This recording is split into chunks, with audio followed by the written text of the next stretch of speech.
Good morning. I'm Mark Jones. I'm the state director for collegiate ministry with Texas Baptist, and we're here this morning. Hunter and Wright, who is a senior at Texas A&M, and we're here at Abide 2019 with 600 of our closest friends here for a prayer retreat.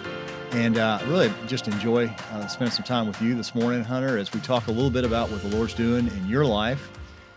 And also just what you came with a group from Texas A&M to Abide. And tell me, is this your first time to come to Abide? This is actually my first time coming to Abide, and it was really funny because we did some planning for state lead team beforehand and everything. So I came back to my BSM, and they were like, we'll make an announcement about Abide. And so every announcement I'd make, I'd be like, I've never been to Abide, but I've heard it's awesome.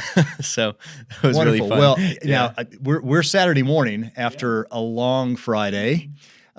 Tell me how it's been so far. What has the Lord done? Really going into this weekend, and like yesterday in particular, I had classes, and then we drove out here, and I was like, man, this is going to be hard to be focused. But really, it's just the Lord just getting here and worshiping and getting into prayer and getting in touch with God. Really just kind of renews your spirit. And I was up till 1:30 last night just with some That's people. past my bedtime. Yeah, and so way past mine as well. And so just really having a renewed spirit and being able to just spend time with God. And you're out here really where no one is. I mean, it's off Lake Travis, and there's a lot of houses around, but everybody's pretty far away. It's a beautiful setting. Yeah, isn't it? it's awesome just to sit down. The camp setting, when you come from a big campus like Texas A&M and coming with a group from your school and you're meeting folks I know from all over the state. Has that been encouraging? That's honestly been really encouraging because I feel like whenever you're able to meet people from other campuses, you're able to share ideas and things like that of how you do ministry at your school and how they do ministry at their school, and you can just kind of like cooperate in that way and just share ideas for how the Lord can work on different campuses and stuff like that. So that's been really cool to see as well. Wonderful. Now, you were part of planning as part of the state lead team. You're part of planning the Abide experience, and there's not a lot of structure outside of the worship we had last night, and then we'll close with worship time later today. The prayer experiences that I know you were in a group that planned a prayer experience. Tell me a little bit about that process. Yeah, and so we're essentially we were given like a main verse to go off of. That's kind of our theme for this weekend. It's Ephesians 3 verses 14 through 21, and it's just Paul humbling himself in prayer and just kind of an example of what our prayer should look like and the truth that is behind when we pray and how it's received by the Lord. And so just digging deeper into that, and with each station, it's just been really cool to see the different ways that we can pray to God, and the different things that we can pray to Him about. Like our station in particular, the one that I helped plan, was about family and like generational faith. And so we had a family tree, and people put names of family members they were praying for on it, and all sorts of stuff like that. And so it was just really cool because whenever you're alone and you're praying, you kind of pray for things that are in your immediate life and just things that are on your mind at that time. But having guided prayer stations really helps. Well, I imagine that was, for instance, your station where you're going in and you're calling on those that engage in that particular place to recall family members that they want to pray for, those that may not know the Lord that they're praying for, those that know the Lord that they are just praying for some specific thing in their life.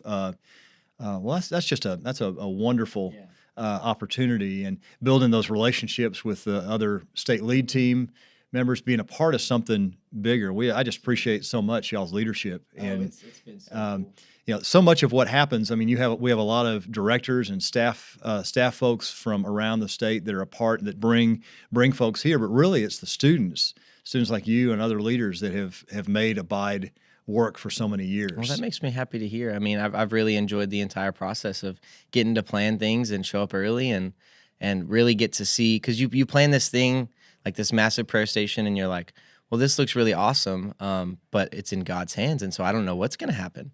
And then you start seeing things happen, and you're like, wow, this is amazing. It's beautiful just to see it firsthand. Just people devoting their time to God and getting answers and really just diving deeper and getting closer. Wonderful. Well, you'll head back to A&M later today. What kind of carryover do you feel like for the students from A&M that came from the BSM there?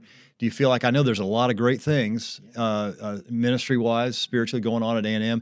There's also a lot of area of need at A&M. A lot of ags that need to know Jesus.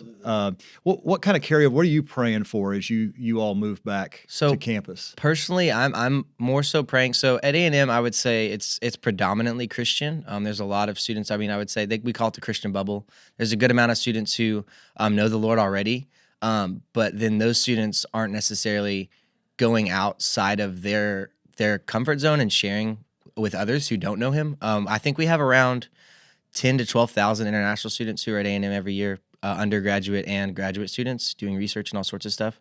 And so I just hope and pray that, like, what I've been praying for, and I know our team's been praying for, is just revival in that sense, is just people coming from different countries and not ever hearing the word, like not ever hearing about Jesus, not knowing at all about who He is or what a tremendous opportunity. It's really cool just to see the light flip on, and you're like, wow, they got something from that right there, and the Lord is going to work in that, and that's something that we can be praying about. And so I've just been praying a lot about more opportunities for us to be able to make those experiences happen at A&M. Wonderful. Well, you know, we talk a lot about engaging the world, engaging the nations, and what a great experience on a campus like A&M, where thousands are coming from countries all over the world, because you've got such a great academic school, great opportunities for them to come and learn, but an opportunity for you and other Christians and the BSM to engage and share life and then share the gospel. Well, yeah, it's so excited about that. It's one of the coolest things, just to love on people that you've never experienced before, like just kinds of people from different places who have different customs and different traditions and things like that.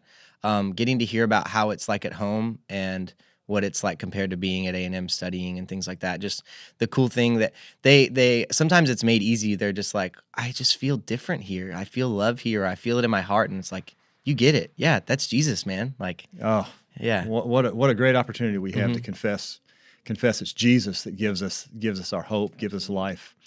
Well, thanks so much for spending a few minutes today talking, and again, I hope can continue to pray for great things for you and for your campus and for your group at Texas A&M.